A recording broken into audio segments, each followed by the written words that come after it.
2025 year in review. 2025 is the year I decided I wanted to really get serious about doing more on YouTube. I dabbled in it a little bit, doing little here and there's, but I never took it quite serious. 2025, that changed. In the beginning of the year, I had 2 videos I posted. I basically took videos from 2024 that I had put off, procrastinated, just didn't get to doing. I consolidated those, and those were my first videos of the year. The What's Really Hiding on Our Gold Claim and Girdwood, Alaska's Best Kept Secret. Those were 2 from the year prior, and I did modify them to current prices and stuff, which is funny when you think about it. Today, in January, we are right at the cusp of $5,000 an ounce gold. That is insane. When I posted this Girdwood video, gold was at $2,600 an ounce. That's almost doubled since then. Gold has been on a rampage all through 2025, and it's been exciting and sort of scary why the gold's going up. In February, there was the gold show in Monroe, Washington. I had 1 week off of work, and I needed to make the biggest impact and the most of that week. I decided to go on Outdoorsy and rent a van. Now, I already had rented a van before, but this time I wanted to rent one more like what I envisioned. And I found the perfect model. A Sprinter, a bed in the back with a bathroom, sink, everything you could want in that small of a space of a Sprinter van. I was hoping to evade the snow that was in Alaska because typically the Pacific Northwest and the lowlands doesn't have quite so much snow. But we had snow. We even had snow down on the beach. So with these 5 days, I wanted to go to several mining places. One particular was Cape Disappointment. And when I got there, check it out. The beach was covered in snow. It was snowing right on the coast. So I was out of kind of luck to get my sands because you kind of have to read the beach. But if it's all blanketed and getting blown around by white drifting snow, you can't really see much. So we still camped. We still enjoyed that. And then we traversed north on the beach, continuing onward, figuring out where we were going to go. We had no set plans. Everything was up in the air on what we were going to do. As the days got closer, we kept driving northward and exploring different towns, seeing things. And I realized I wanted to get some garnets. So before we had to go to the Monroe Gold Show, I decided let's go to the North Cascades, find an open area that's not claimed, and let's pan and see if we can get some color, some gold, and some garnets. I like garnets. They're the January birthstone, and they're just beautiful and red. I don't get very many garnets where I'm from, which to some people might be funny that I'm trying to get these little baby garnets, but I think they're beautiful and fun to collect. So we go to get these garnets, and we're still dealing with snow. So there's no getting away from the snow. But luckily it wasn't frigid and wasn't freezing cold. It was fine for me. I had running water. I could dig. The ground wasn't frozen solid. It was a win. And then the weekend came, and it was time for the gold show. And I kind of slacked on my filming. I wanted to do more content and film more while I was there. But I got to talking with people, visiting. Carlos was there, James was there, and just never quite got the camera out and rolling as much as I should have. I would have loved to highlight some of the vendors there, show more people of what was there. I've only got a few little clips of it, which it's kind of pathetic, but it's what it is. So I didn't make a video of the Monroe Gold Show put on by WMPA. If I am able to go in 2026, I will do better and get a video of that show and show the gold specimens and things in more detail. The nuggets that you see featured in the beginning of this video were from the Monroe Gold Show. It's actually a display of gold from Liberty and different areas of Washington. So take that in. Washington has gold. Later on, which it was easier for me to edit and film, I kind of just did a rough, very minimal editing, go out, prospect, and post. So we had just had a break, what we call in Alaska breakup. I know it's called things in other places just like that, but in Alaska, we call it breakup. So when the snow is melting, it sends a torrent of water, especially when it rains, at the same time, and all of it just starts flowing down to the rivers. Well, we had a pretty good little mini warm spell, and then it dropped back to cooler. So we had a rage of water come through the big rivers, and then it kind of all lowered down. This was an excellent time to go try and find some of that flood gold that might have been just cleaned on the surface, sending the light silts away, leaving behind the little powdery gold. So I went to try it. There were no special trips planned at this point of the year. It was more just every time I could go out or get time between work was to get some content and get some more gold added to my pile. That's really all I wanted. I love the process of it. If I don't get gold, I kind of get upset now. I've been spoiled because I've gotten gold every time in Alaska when I go out, even if it's just little itty bits of powder. And I decided, let's go somewhere a little further from home. The snow was still in the mountains at this point in time, so a lot of the higher ground areas where I like to dig and get more of that rough and coarse gold were still socked in with snow. So I decided to go to Hope, Alaska, to the Resurrection, which is an open to the public area corridor. I got there, it was kind of hard to read the river as I'd never really prospected at that area before. And so it took a little bit of examining. I checked the lower end, I walked different banks and then walked up the road. I walked all around trying to read where I could possibly find that gold. And lo and behold, I saw something. I was walking along the bedrock and right there, I saw that shimmer. And I'm like, was that pyrite or gold? And I looked down, I kind of moved my head, and it was gold. Like, it didn't shade in the light, everything looked right. I tried to get some underwater footage of it, but I didn't understand the way my camera totally functioned, and I guess the focus was completely off, or I did something wrong. So I didn't get the good footage of it like I hoped on my action cam, which is great underwater for getting the image of that little piece of gold that was sitting on the bedrock. I still snuffed it up. I still came out victorious, even though I didn't get too much for the day. Mainly all the weight was that flake, besides a few little dinky pieces. But it was a successful day, despite the lack of gold. Hatcher Pass has a open to the public gold prospecting area. Here you can actually go out and pan. The signs are right there for everyone to do it. It's one of my favorite places. Up in the hills, it was the historic mining area of Independence Mine. Independence Mine, there was a lot of lode gold operations. In that same region of Alaska, there's a video where Jason from Mount Baker Mining and Metals actually visited in that same region of mountains, getting hard rock gold on a claim that others in the area have. I continued to go there that day, and given I know the history of gold in that area, it's tough not to look at the rocks that have worn down and are down in the Little Susitna River. Well, I was doing my basic, working light gravels and doing all that, and as I was moving rocks out of my way, I caught one that had a little bit of gold on it.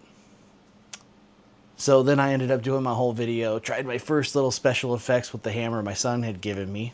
It seemed to do pretty well. I was actually getting kind of into this whole editing, doing videos for YouTube thing. I was really starting to kind of get that motivation going and do it more because I had fun mining. I got a cool specimen in a rock that I crushed and got a little color out of, which was amazing. And I got to do some fun editing. A little bit of time went by, so I ended up having to work a lot. Sometimes, as a welder, work picks up, you're busy, and there's no time to get any content. And, sometimes the hours are crazy. The client wants it done, you've got to stay around, you've got to do more, and that leaves limited time, despite the days getting longer in Alaska at this point in the year. It wasn't until late June when I was able to get another video ready. But this was on some time off I had. I decided to take a little time off make another trip. And on this trip, we had a lot crammed into a small window. You may have guessed, because I showed 2 vans in the intro, I rented another van. This van was more simplistic, less of the luxury items, but it also gave us a better mile rate, and it gave us a whole bunch of options just to explore and do. When we do road trips or plans like this, it's really nice to not have any commitment to a hotel room check-in or anything like that. It's nice to be free and be like, oh, maybe we'll go here, maybe we'll go there. What I love about renting vans is you don't have to commit to a hotel, a deadline, check-in or check-out. You want to sleep longer and it's a safe place you're parked, you can just stay there. If you decide, you know, I'd rather stay here another night than rush over to there on the way, we could push it a little further later. You can do it. When you're in a van and you're traveling, doing by road, and getting all the places you want to see done, it's actually very cozy. And parking is so much easier on a smaller scale Class B RV than it is in one of those big luxury ones or even with a camper. This van did very well for us. We crammed a lot in the 8 days we had rented it for. We picked it up in the Willamette Valley and went south. We wanted to get away for the evening. We picked the van up, it was time. We stocked it up with some food items, snacks and such, and then we wanted to hit the road. We're paying for this van, we're gonna use this van and get our miles in. We went down towards Canyonville, Oregon to Lawson Bar. This is pretty awesome. Which coincidentally, this video ended up becoming my best of 2025. It's right now sitting at about 14,000 views at this moment, and apparently something I did on there really worked. I actually love Lawson Bar. I never really truly prospected there before, but this time I did, and I did fairly well. It helps that this spring, the South Umpqua had a pretty significant flood, and that brought the water levels up quite a bit. And that raging water, you know, brings in more flood gold. It helps wash off the top stuff, brings in, redistributes. It changes it up. So what might have been worked before got washed over. What might have not been exposed before got exposed. You never know with the power of water. And Lawson Bar proved to be great. The gold was easy. The access was easy. After that, I didn't quite get all my footage in organized fashion. I had some on this SD card, some on this SD card, which I know I need to work on my organization. So the video order posted weren't quite in the order that happened. We continued going south and went to Bear River, California. We kind of just wanted to get further away into our trip and go. We got to Bear River, California, and there, I dug at Bear River. So I was digging at Lawson Bar one day and getting gold. I went to Bear River and was getting gold the next day. I stopped at an old store that I've visited many times before in the past called Pioneer Mining, where the original Blue Bowl is, which I talk about in the video. We didn't spend too long there, and you may be asking, where do we park? Well, both nights, we parked at casinos. Casinos don't mind if RVs park in their parking lots as long as you patron the place. Which, if I'm gonna pay money to something, do I pay to park or do I pay to play and hopefully win? I don't consider that gambling.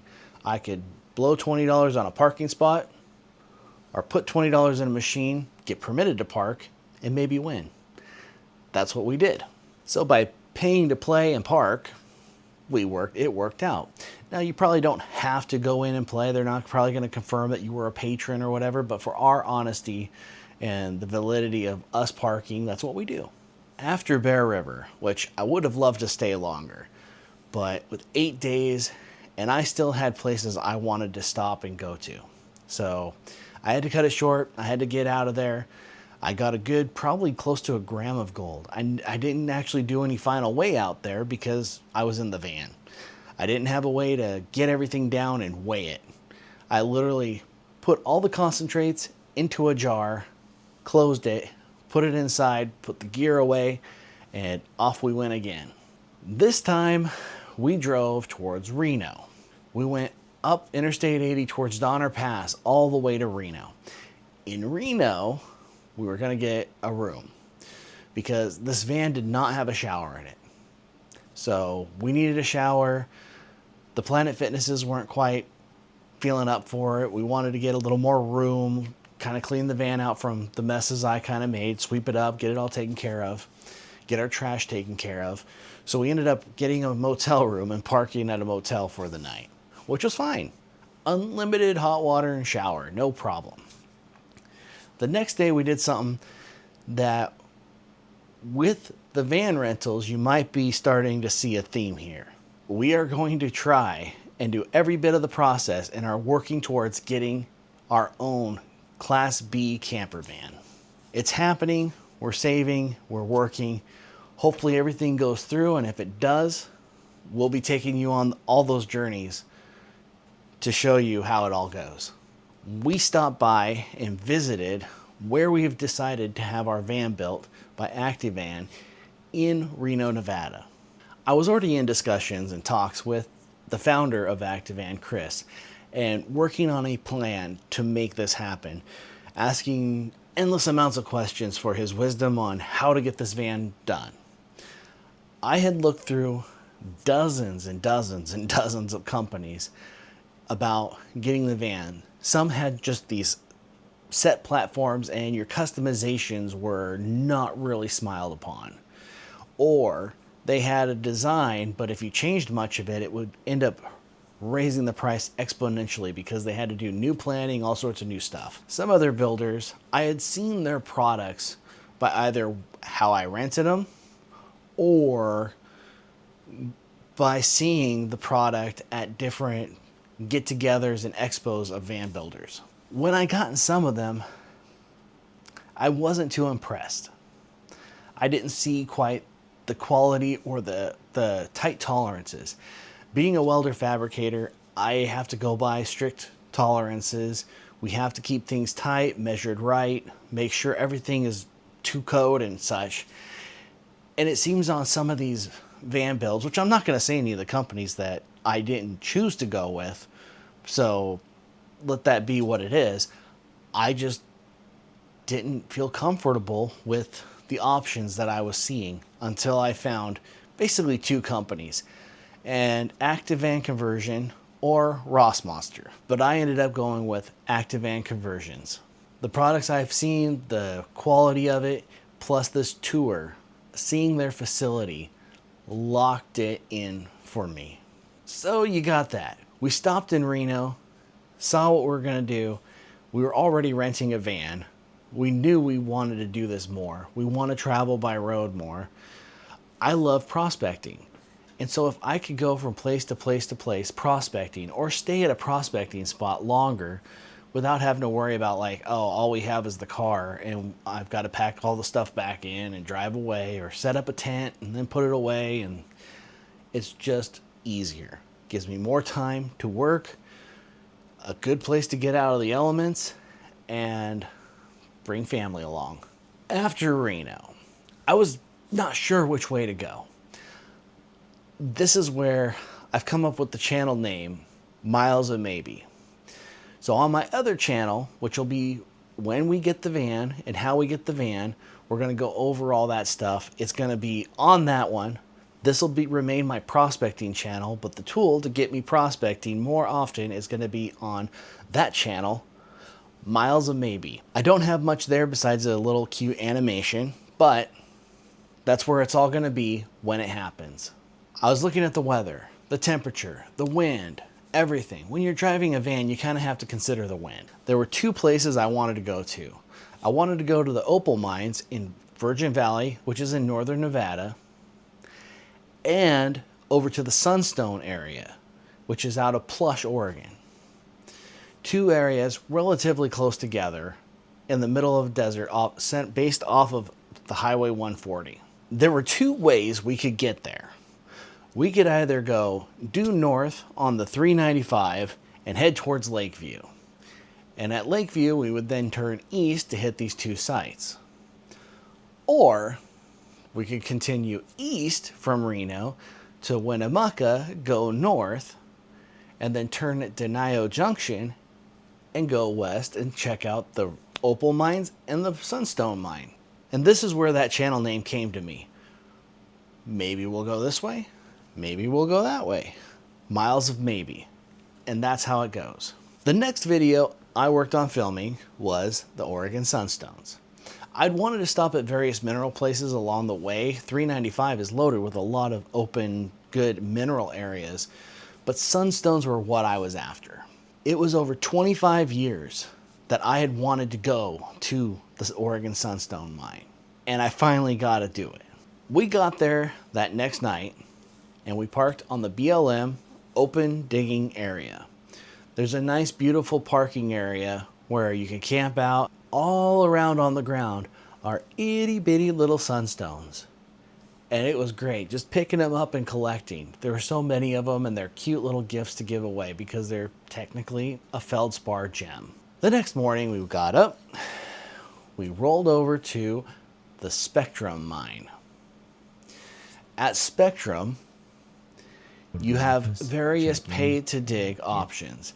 They do have a free area where you can get some of the yellow ones and such, but if you want those traditionally beautiful Oregon Sunstones, you got to pay to play. So, I didn't know what to do at this point.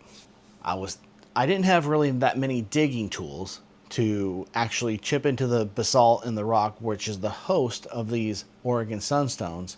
And so it kind of left me in a dilemma. I decided to go with the pile brought to me. They would run it, screen it, and then bring it over. And it took me all day long to get through my entire pile. From when I got the pile just after opening to the end of the day, I did not stop. It was literally shovel, put it on there, screen, shake the screen, and keep going. But I came out with sunstones and a great day.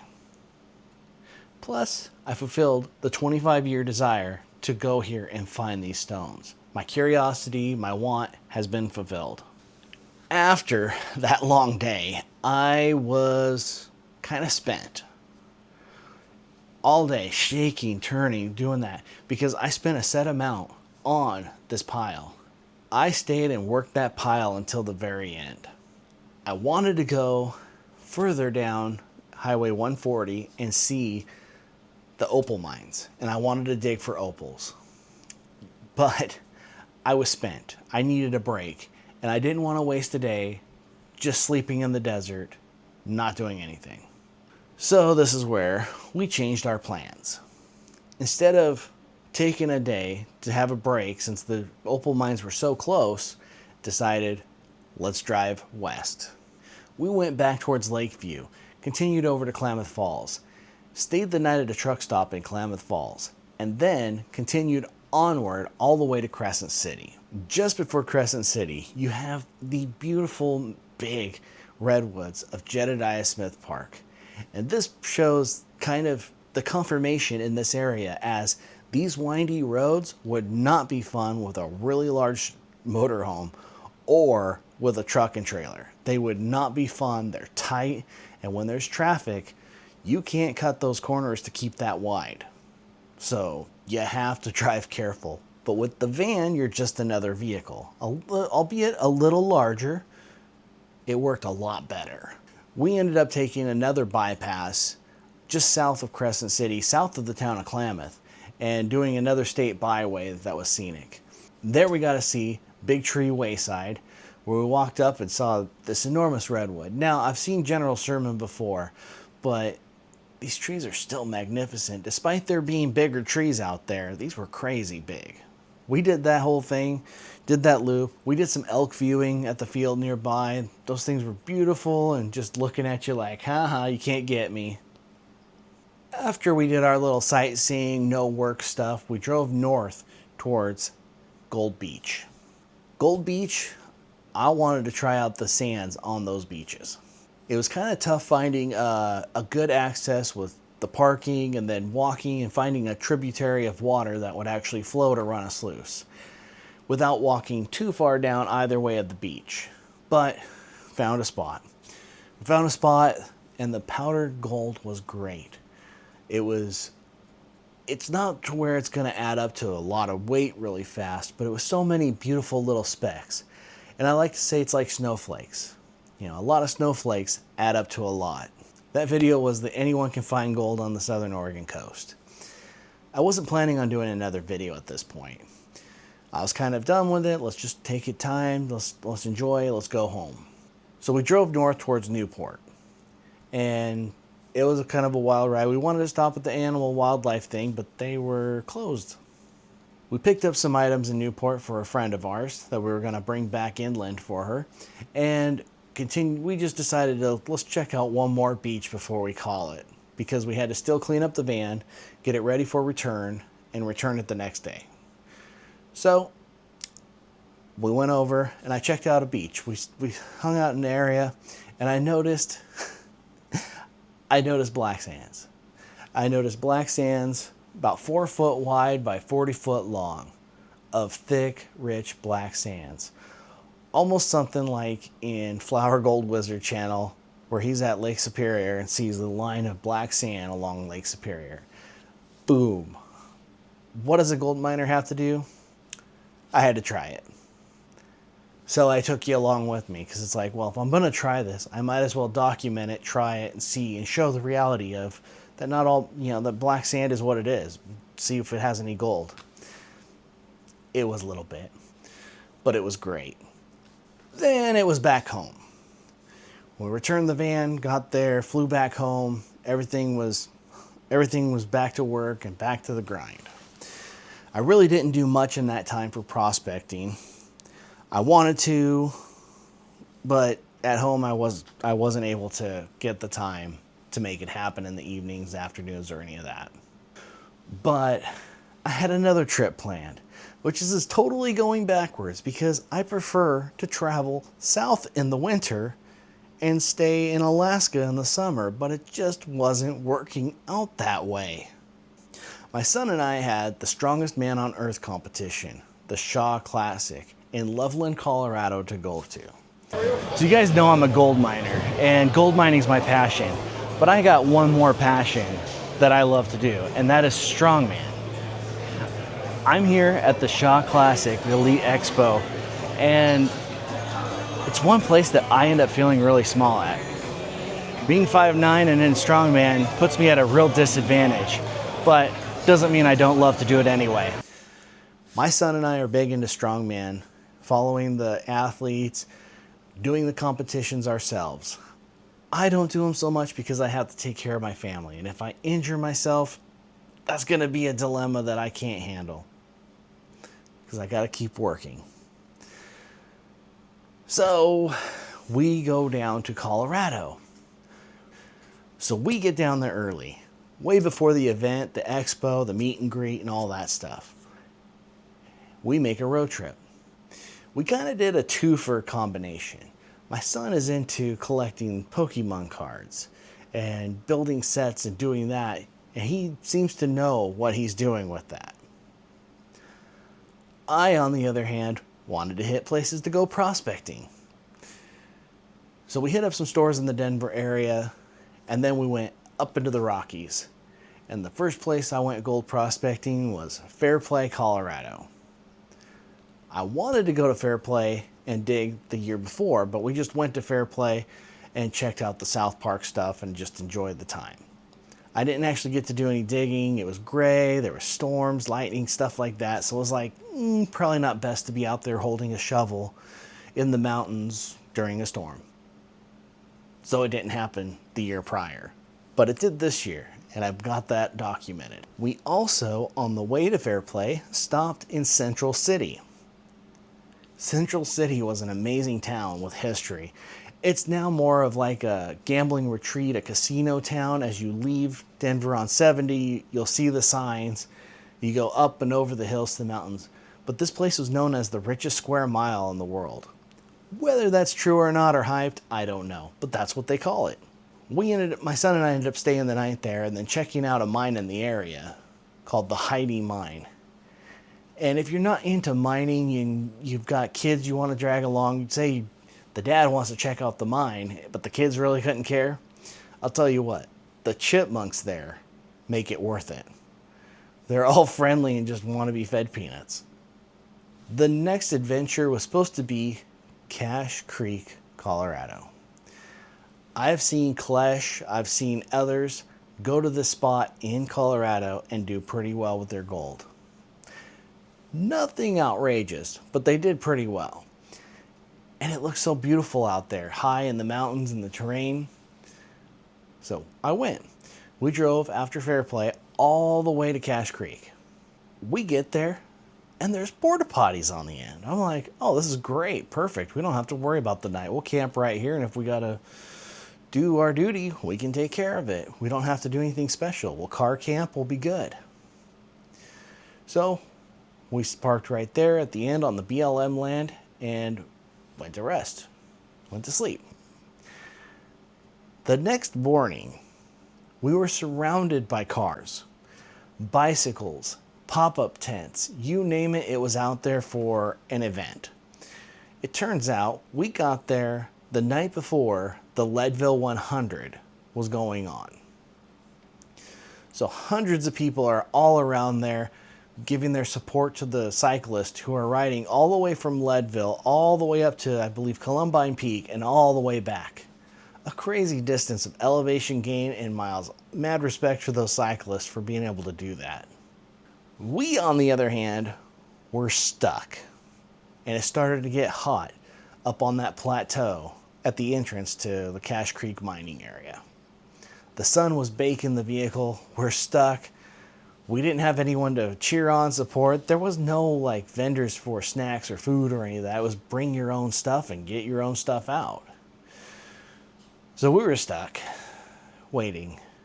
And it wasn't until the cyclists all started going in and out, the leader went through, that everyone started migrating away.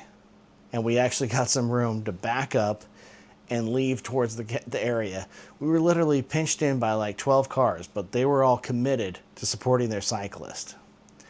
Finally, in the afternoon, I made it to the Cache Creek mining area. And wouldn't you know, I don't know what I did with the SD card.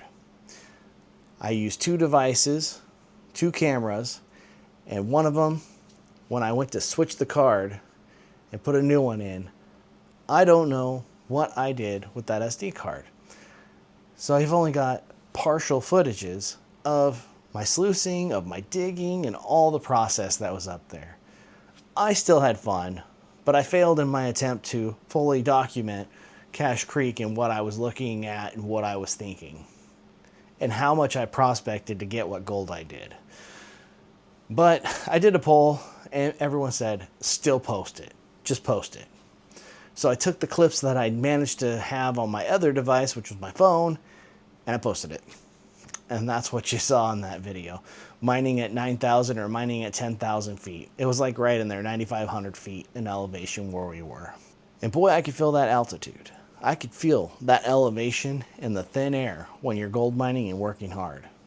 After that place of Cache Creek, I didn't stop to prospect at anywhere else. I was going to hit spots in Denver when we got back to Denver, but we ended up taking a detour. After Cache Creek, we drove south. And we ended up going to New Mexico, to Santa Fe, to Albuquerque, all the way to Roswell, back up to Amarillo, and we took a little cut from the panhandle of Oklahoma into the corner of Kansas and turned and went back towards Pueblo, Colorado. And then we drove north. We did one big loop crossing multiple states just for fun, to search for Pokemon. I was going to go prospecting in New Mexico if I knew of a space or a place that I could, legally, but I don't know New Mexico. I don't know the clubs there.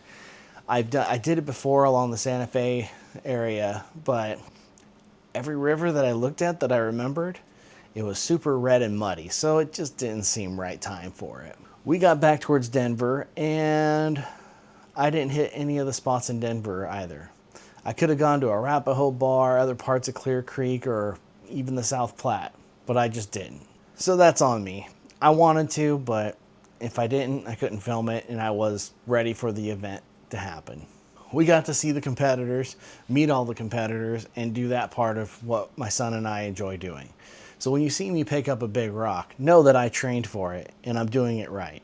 After this chunk of videos that I had made, I finally got to piecing together. They weren't posted in order of done. It was more of where I had organized them and how I was processing what I did and where, because one video might have been filmed on 3 cameras, one video might have been filmed on one, a mix mash. So I had to get everything organized and put together.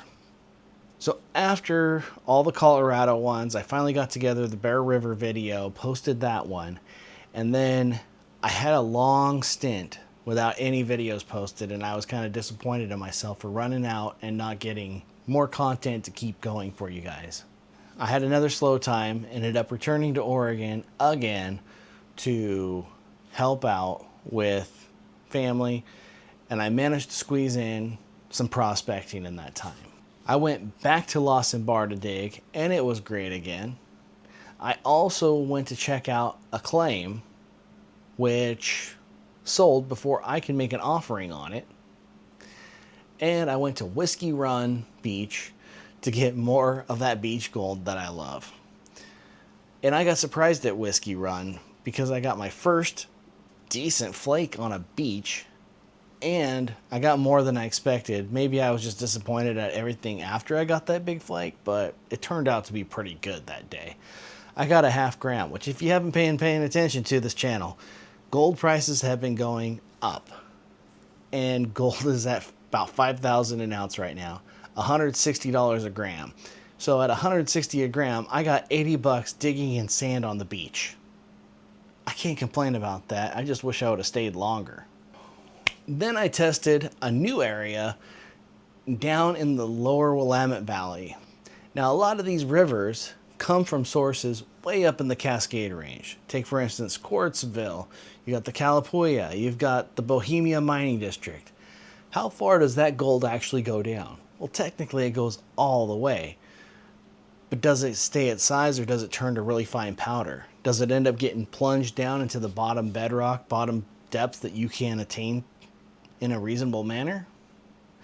So I tried a spot where I knew there was exposed bedrock, and I ended up getting some gold. It wasn't magnificent. It was probably about 30 miles downstream from where the good known gold is upstream. And I hear a frog. But it worked out. Then I'm back home in Alaska. I filmed about Mercury. I tried to find a spot out in December to go prospecting, but the ground is frozen all around us. And I haven't found a safe spot where the water's flowing, where the ice isn't a risk, and the current isn't crazy. So it's kind of been a happy medium. There's a few spots I might check out, but if I can't find one, I can't find one. And work's about to pick back up. I didn't particularly stay organized and do daily weighs or any of that. A lot of this was while traveling, so it's literally I put the concentrates in and I go to take them home. I like to save my concentrates for the winter when it's frozen in Alaska and I can process them at home.